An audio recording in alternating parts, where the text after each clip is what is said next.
trying to say I'm tongue-tied, whenever you are near me. I'm mummy, mummy, mummy, mummy, mummy, mummy, mummy, whenever you're around, whenever you're around, girl.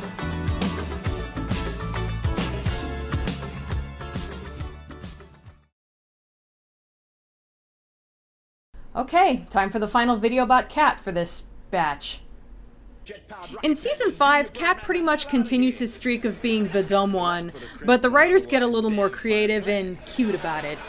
Personally, I thought it started well but fell apart. Holoship starts off with him enjoying the cartoon short before the movie. But sir, that was the cartoon before the main program. I love how after Crichton explains it to him, he appears to be in such deep thought about it, like, wow, this changes everything.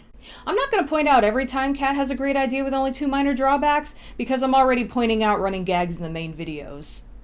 But there are a couple times in Season 5 where it involves him confusing fiction with reality. Why don't we drop the defensive shields? I know I have heard drop the defensive shields on Star Trek, and it has been mentioned that Star Trek is a fictional show in this universe. Don't give me the Star Trek crap, it's too early in the morning. So I think Kat was literally confusing Star Trek with reality. And he doesn't even feel stupid or anything when Crichton corrects him. He's just like, damn, that would have been such a good idea. Well, I say let's break out the laser cannons and give them both barrels. I don't know where the laser cannons comes from. Sir, they've taken Mr. Rimmer. Quick, let's get out of here before they bring him back.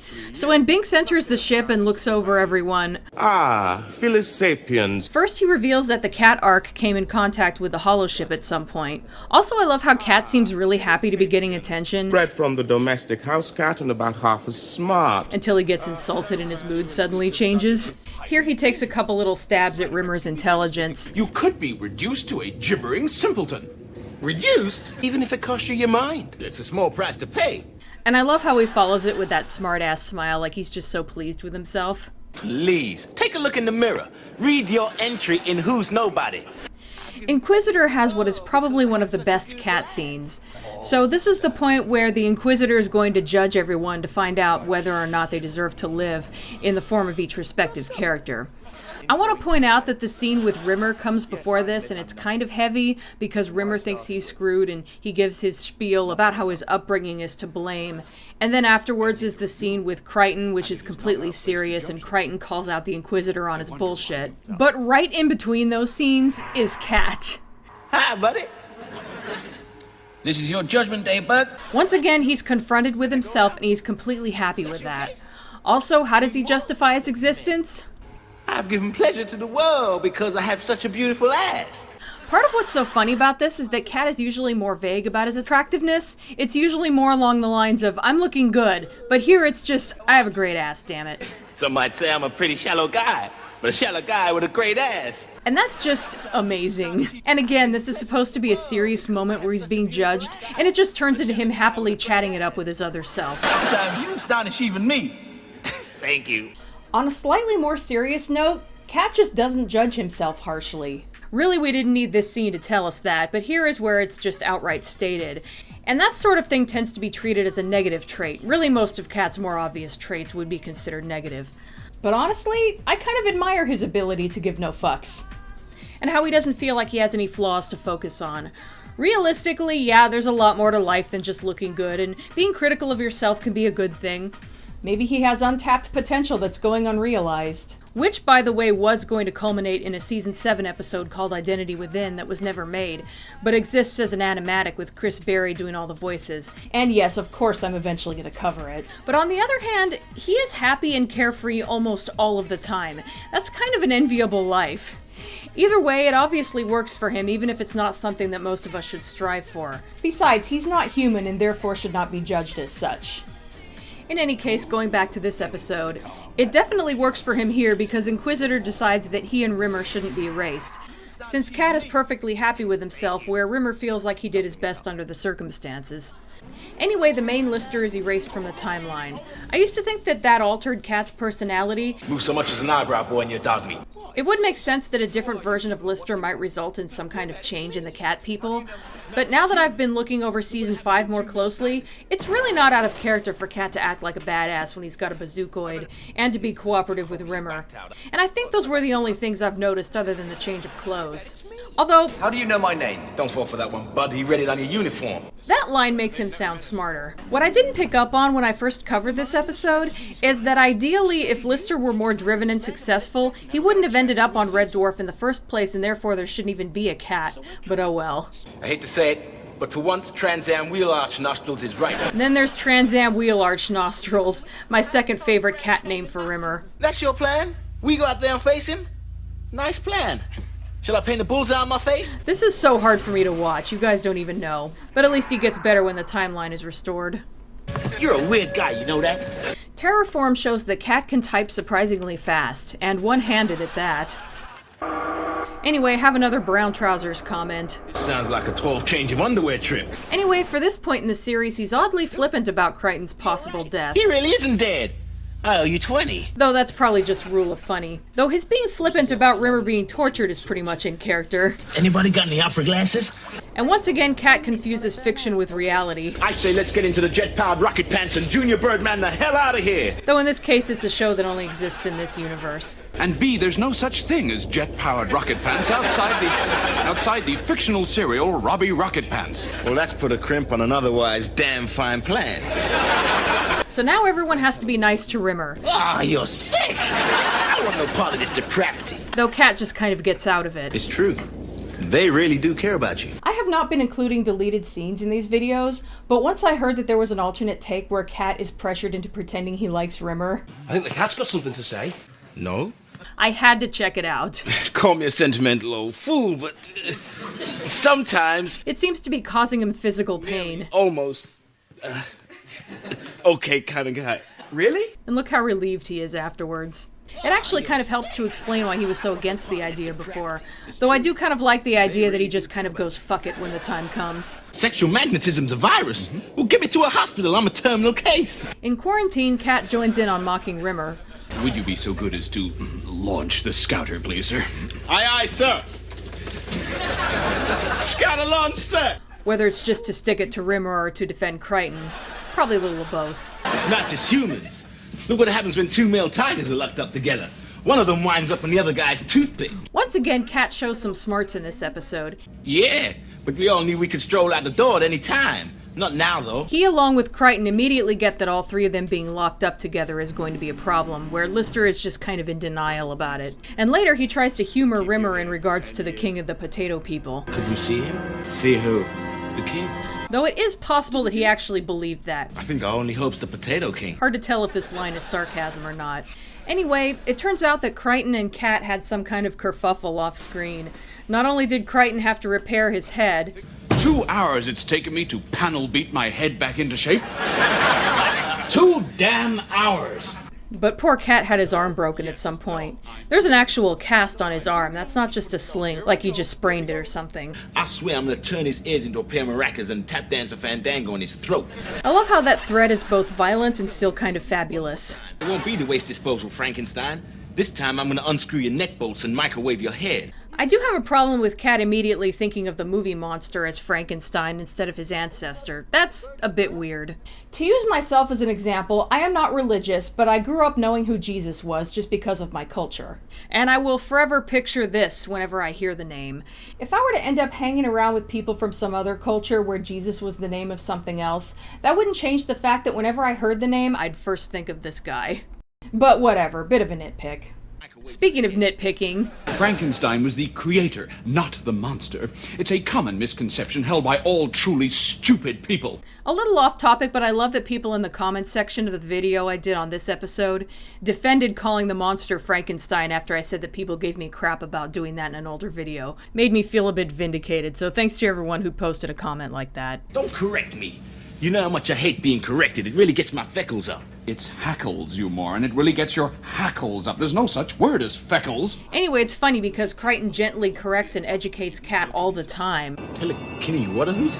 The ability to move objects purely by the power of the mind. It's only a problem now when they're both stressed out. Eccles, heckles, hackles, schmeckles, whatever the hell they are. They're up right now and pointed at you, buddy. Also, you know it's bad when these two are fighting since they usually get along. Also, Cat is quite aggressive here. I suspect he could be dangerous under the right circumstances. You got the gizmo. Let's scram before the mad monk brothers rope us into an evening of philosophical musings and self-flagellation. In Demons and Angels, Hey guys, I think they're playing our tune, the Awooga Waltz. Anyone care to join me in a quick step? Cat is surprisingly cheerful about having to evacuate the ship before it blows up. Also, Cat and Crichton are buddies again. Yay!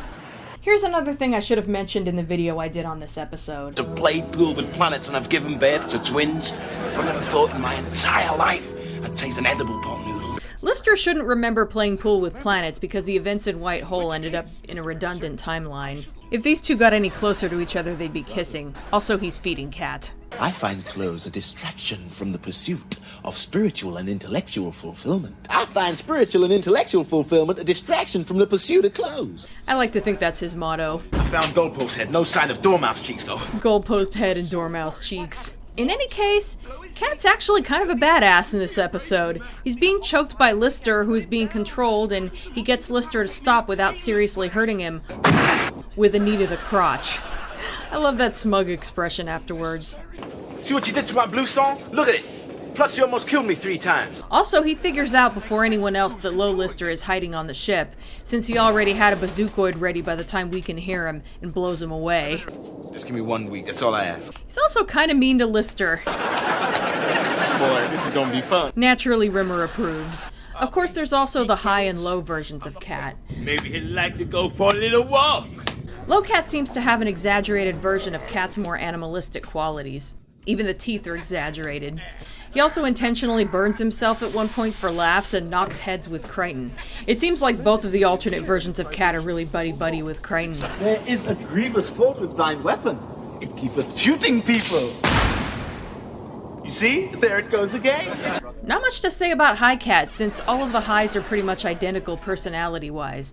Might have been nice if he specifically had Cat's more positive traits, like maybe he's super laid back and confident but in a non-conceited way. Don't fish swim south for the winter? No, that's bird, sir. Birds swim south for the winter? How do they breathe? In Back to Reality, Cat has a couple of those moments where he starts off sounding smart and then blows it. He committed suicide. He committed suicide. He committed suicide, and the fish committed suicide. There's some kind of link here that I can't quite remember. And then Dane Dibbley shows up. What the hell's happened to my teeth? I can open beer bottles with my overbite. It's kind of funny to think that this alternate version of Cat also has unusual teeth. Teeth the druids could use as a place of worship? Obviously a lot less elegant than the canines. So basically Dane Dibbley is lacking everything that makes Cat who he is. Nylon shirt, plastic sandals, Airtex vest. All of his clothes are polyester and they look bulky and uncomfortable, but he carries himself in a clumsy and awkward way. Dane Dibbley. He even has a dorky name, not to mention the buck teeth and mop haircut. No, please, no. I don't want to be Dane Dibbley. Basically, Cat's nightmare scenario involves being ugly with no style or grace. That's kind of played for laughs when it's revealed in the end, Because he is so mind-meltingly shallow. Superficial is my middle name. but it's kind of understandable.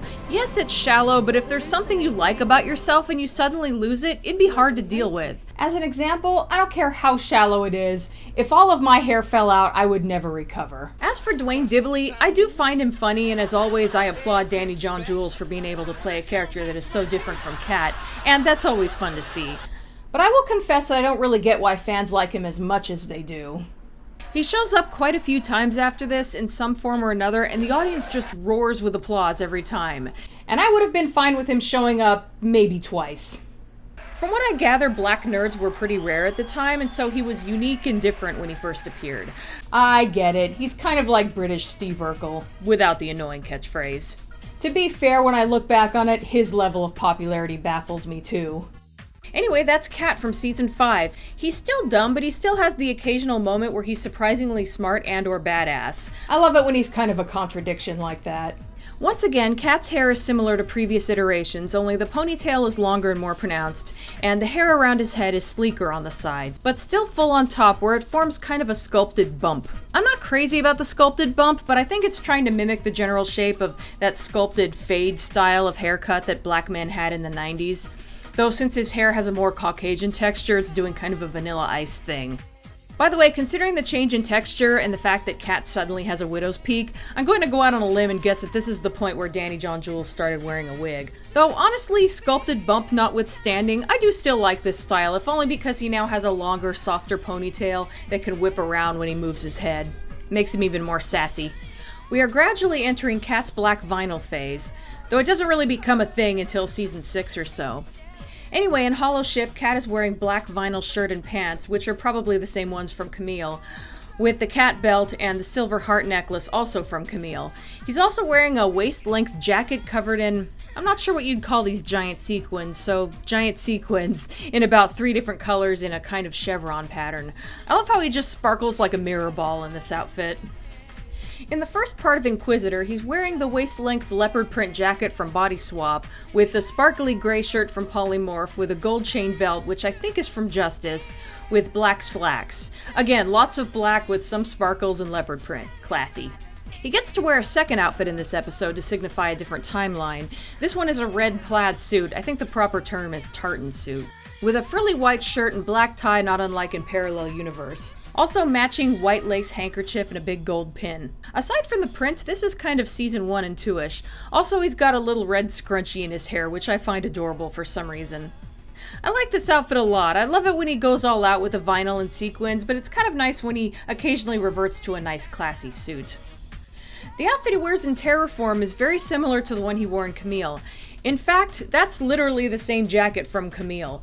They had assembled this outfit but felt it was missing something, so they got the jacket left over from Camille and spent all night coloring it with yellow fabric markers. Because we tried to have it dyed, and because they couldn't guarantee the fabric would take or that it would shrink or whatever, so we colored it in. And apparently added some black vinyl accents. They didn't talk about that in the making of documentary, but it's easy to spot if you compare it to the original. Supposedly it didn't look very good in real life, but it looked great on film, so there you go. Again, like in Camille, he's wearing the black vinyl pants and shirt with the silver heart necklace and cat belt, but with a yellow leather tunic that has a big heart cut out of the chest. I love how the silver heart hangs in the middle of it, so it's a heart within a heart. That's a neat detail. There's also a silver scrunchie in his hair, which, again, is adorable. I love the outfit in Quarantine, but this one is almost completely made of pieces from previous outfits. The black and white shirt, tie, and vest is from Marooned. The fuzzy black jacket is from Backwards, and I believe the pin on it is from the hat from Marooned. Also, I believe the black sequin pants are from DNA. He also has a black and white handkerchief that he uses to cover his mouth and nose early on, and then later uses it as a sling. Just to be very clear, when I point out them reusing costume pieces, it's just because I think it's interesting. I'm not being critical. If anything, I think it's clever how they managed to make it not obvious. The outfit in Demons and Angels plays with silver and black in some clever ways. Metallic silver turtleneck shirt, black pants that have a metallic sheen of some kind, could be the sequin pants again, a black waist-length jacket with fringe and sequins, and metallic silver shoes to match the shirt. I think I see some sort of black vest as well, but it's hard to make out. Also, his hair is different. The sculpted bump is gone and there's a silver stripe glued to it in some way. Though it's weirdly inconsistent, there are some shots where the sculpted bump is there. Also, his ponytail is really poofy in this one. So, I normally wouldn't approve of metallic silver shoes, but they match the shirt, and that's really all the silver you can see on his clothes. The black practically dominates. High Cat is dressed like the other Highs, with the white robes and sandals and such, but he has a tiny stripe of facial hair under his lip and a silver bindi with a yin and yang symbol on his forehead. Also, he has the silver stripe in his hair, which is a little odd since he isn't supposed to care about fashion. Could be that the makeup department didn't want to remove it. It does kind of go with the bindi. Low Cat looks kind of like a very fashionable caveman. His hair is down and kind of messy. Of course, there are the exaggerated canines, and his eyebrows have been exaggerated as well. But his outfit involves a lot of fur and leopard print, but with some jewelry. Too bad we don't get to see him more. The outfit is kind of hard to make out. In the beginning of Back to Reality, the sculpted hair bump is still gone, but it returns at the end of the episode.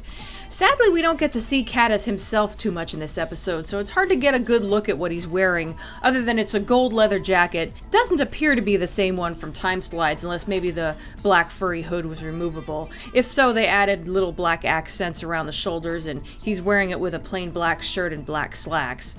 Once again, I'm not a fan of metallic leather, but there's a lot of black to balance it out, so it works. So I'm surprised that people didn't get on me for this. But when I talked about the tongue-tied sequence in Parallel Universe, I didn't mention that that song was redone and released as a single, complete with a music video. The main reason is because if you watch it, you can tell that it was done after season 5, and it's a little easier to talk about if I cover it in order. This project was completely Danny's brainchild. You know, most of the letters I ever got, they always, nearly every letter asked about tongue-tied or... Mainly because several years after Tongue-Tied, people were still complimenting him on it. He directed the music video, and I believe he basically planned the whole thing. There are basically 2 versions of this. One is just the cat singing Tongue-Tied. The other is basically one of those videos that is an 18-minute mini-movie with a lot of padding around a cat singing Tongue-Tied. Danny plays multiple roles in this. First, he's a janitor named Leo, of course. Check this out, right? Frankenstein makes an appearance, and she's wearing a collar that has a lightning bolt on it, which could either be a reference to how the monster Frankenstein was brought to life with electricity, or it could be a nod to Elvis because he used a lightning bolt as his logo. Because Elvis is also in this. I'm the king of rock and roll. No, you ain't. Little Richard is. And yes, that is the same Elvis impersonator from Meltdown. No, actually, he called me and said, "Do you remember me?" I said, "No." And I said, "I was on Red Dwarf." I said, "Come again?" And I said, "Oh, I remember you." Well, I saw you for the first time. My knees began to quiver. Elvis is singing Tongue-Tied. I am dying right now. I could do it if I was the cat. Anyway, Leo is interested in a girl but doesn't know how to talk to her, but figures if he were the cat, he'd have the confidence to do it. Anyone can change, man. Anyone. So he falls asleep and dreams that he's the cat, and his love interest is a female cat, apparently named Kit, going by the Kit belt. When I saw you for the first time, my knees began to quiver. Aw, she's cute. Why do fangs have that effect? There's also a whole lot of cameos. Both Hollies, Queeg, Chris Berry, who I nearly missed, because I'm not used to him being one of the talking heads, Robert Llewellyn out of makeup, Craig Charles without dreads, and Dane Dibbley. I love how he's wearing one of those stiff dickies and it's untucked, because he doesn't know how formal wear works. I do love everyone's reaction to the brown trousers line. My trousers, they go brown, girl. Yes, you. Female Holly has the same kind of reaction to "I drool so much I drown." I drool so much, I drown, girl. Yes, you. Anyway, the video is a lot of fun, especially if you love Cat like me and love to see him dance. I'm not thrilled with this version of the song, though. You make me tongue-tied, tongue-tied, whenever you are near me. I like the original better. This one seems a little overproduced. Either way, yeah, you'd watch this purely for the visuals, in my opinion. However, the B-side of the single has Danny John Jules singing the Red Dwarf theme, and that sounds pretty good. It's cold outside, there's no kind of atmosphere, I'm all alone, more or less. The music kind of overpowers his voice at times, though. Fun, fun, fun, in the sun, sun, sun. Aw, Cat got the girl. So that dream ends, and then... You've been listening to the Fat Man, haven't you? Judge Dredd? I am the law. You're not gonna beat me up and plant drugs on me, are you? Okay, Cat's part is over, so I'm just gonna gloss over the rest of this. Anyway, there's more story, and then another version of Tongue-Tied. This one is being sung by an R&B singer named Tabby Ranks, who is, of course, also played by Danny.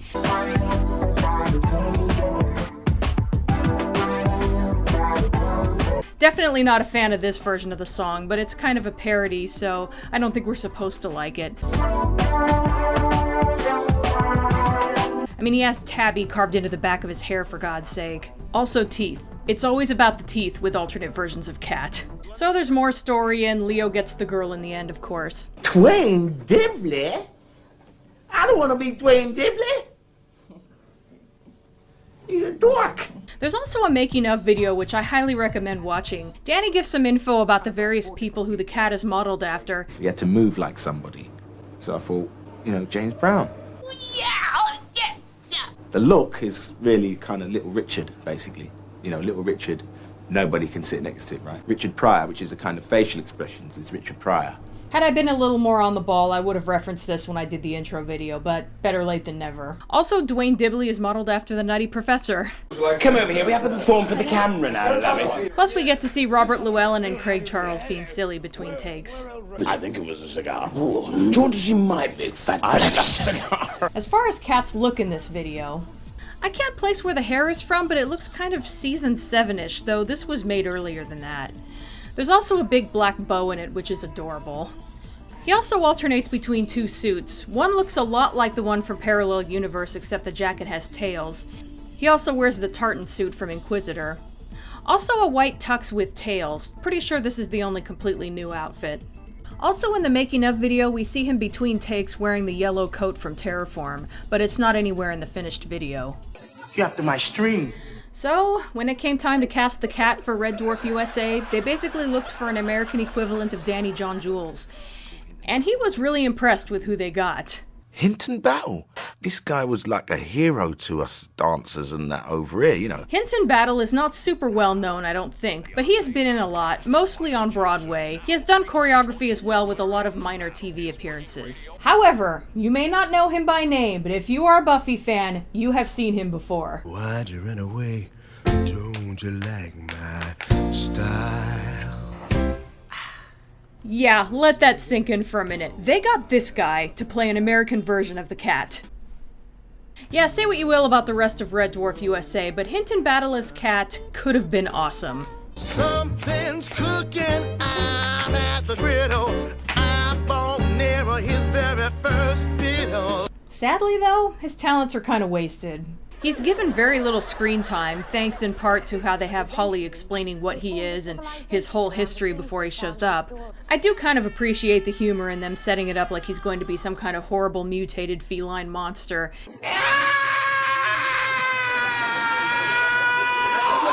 And instead we get this. Yeah, that's not bad. Let me take this one from the top. But the Hinton Battle version of Cat, I hereby dub the Battle Cat, is just kind of hanging around when we first see him, where Cat kind of showed up with a bang. I mean, Battle Cat is being sufficiently cat-like. I like how he seems to prefer high places, and he's just kind of lazing around the way a cat would. But it's just kind of less fun than when Cat first showed up. He does get a little moment to shine, though. I love how he plays with the string, marks it as his so no one will take it. He comes across as a little more outwardly crazy than Cat without being sassy. I don't mind any of this, by the way. He's a different actor, so he's going to have a different portrayal. He does have a couple of lines that I love because they convey so well that he gives no fucks. Your whole existence is due to me. Thanks.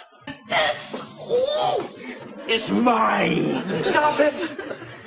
You keep repeating the same words over and over. You're gonna drive us nuts.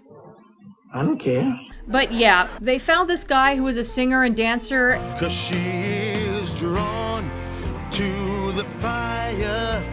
And then they don't give him any singing or dancing to do.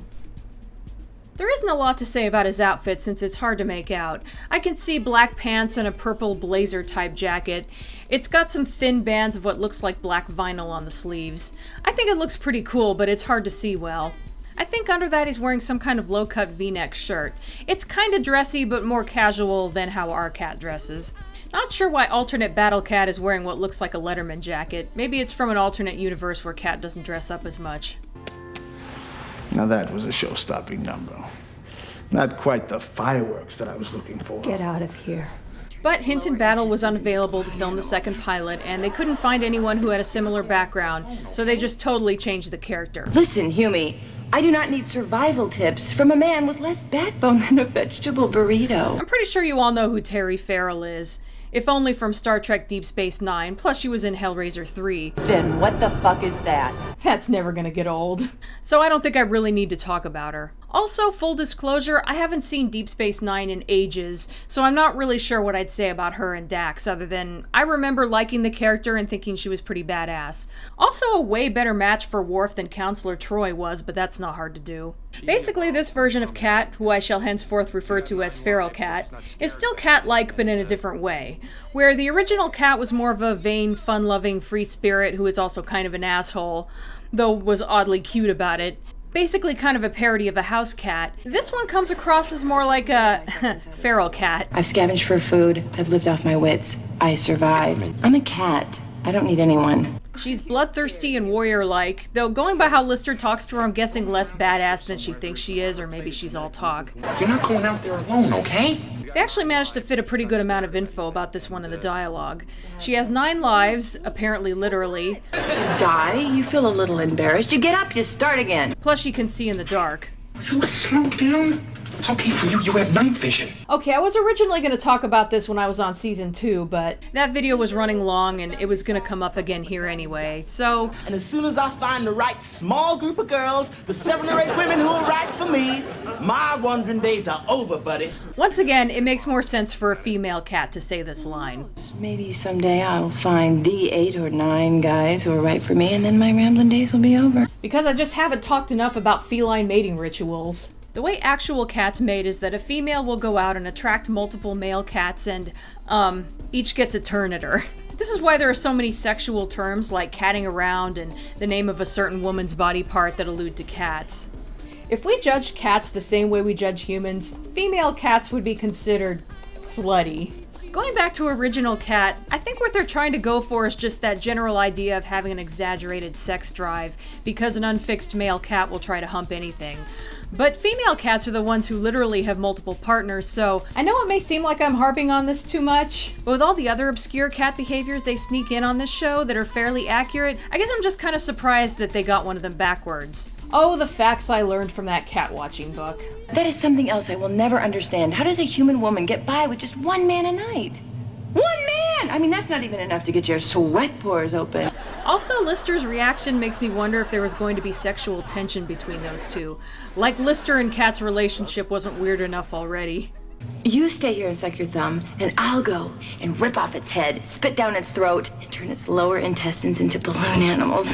I missed that one before. I was thinking it was an original line, but it's also from Justice. It would certainly survive long enough to make balloon animals out of your lower intestines. I like this version of Cat just fine. It's a very different take on the idea, but she's still cat-like, just in a different way, and it works. She doesn't seem dumb, other than maybe being too willing to put herself in danger, but she's fun and has a kind of cuteness to her.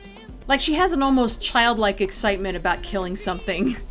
My only complaint would be that, for the most part, it's a fairly common way to depict a cat person. The ubiquitous sexy cat woman. You don't see too many cat men in media, other than there being a lot of cat boys in yaoi for some reason.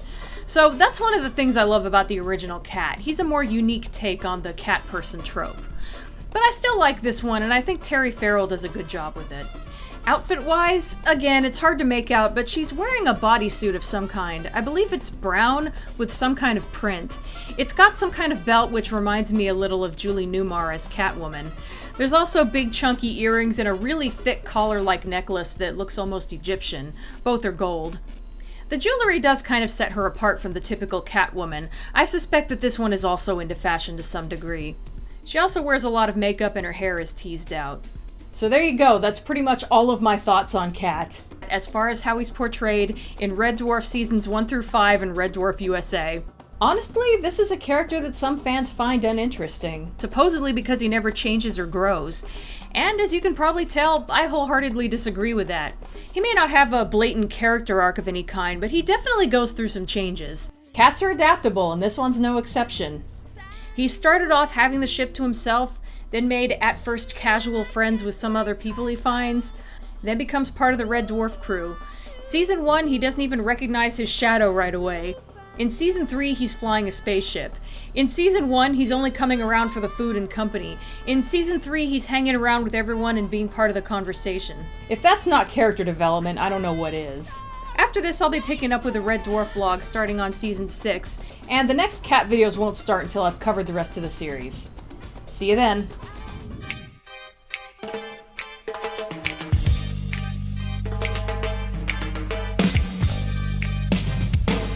When I saw you for the first time, my knees began to quiver, and I got a funny feeling in my kidneys and my liver. Digestive system, baby. My hands, they started shaking, my heart began to thumping, my breakfast left my body. given pleasure to the world because I have such a beautiful ass. Well, that's true. Can I go now?